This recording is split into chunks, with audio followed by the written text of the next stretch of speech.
store.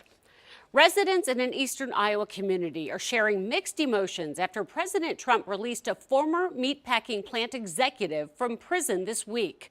Sholom Rubashkin's release is stirring up strong opinions, many looking back to a 2008 immigration raid when nearly 400 undocumented immigrants working at the plant were taken into custody. CBS 2 News reporter Gabriela Vidal went to Postville to find out how residents are taking this news. Behind me is where the Agriprocessors meat plant used to be located. Now residents tell me that Sholom Rubashkin's early release is sparking celebration for some and igniting old wounds for others. Residents in Postville vividly remember May 12, 2008, the day the town was shaken by what marked the largest U.S. immigration raid at the time. I remember that I was in class. Then the lockdown happened. Benji and Christian Silva were in kindergarten when their school went on lockdown. Only students could leave if their families came to get them. I was crying even though my parents came to pick me up because my friends didn't come to school after that because they couldn't. Their father, an undocumented worker at Agriprocessors, hid from ICE agents. But the fear of deportation didn't go away for Postville families.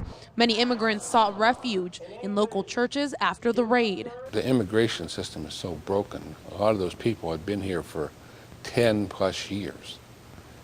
It was not a secret that they were here. The raid sparked immigration concerns and shined blame on Rubashkin. A spokesperson for St. Bridget Catholic Church said in part, "Our town collapsed completely. How do we forget the abuse and exploitation of which the immigrants were victims to in that plant?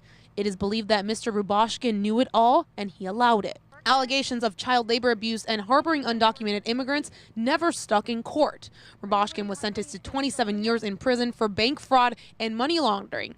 He served 8 years. Catterson says he wasn't surprised over Rubashkin's conviction. So it was obvious he had to be doing something to keep things together. But many, including lawmakers, were surprised at the length of his sentence. Aaron Goldstein says he's happy to know his friend is already reuniting with family. The crime and the punishment should have some sort of meaning together.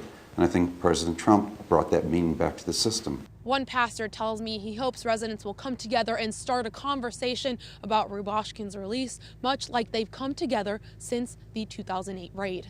Here in Postville, Gabriela Vidal, CBS 2 News.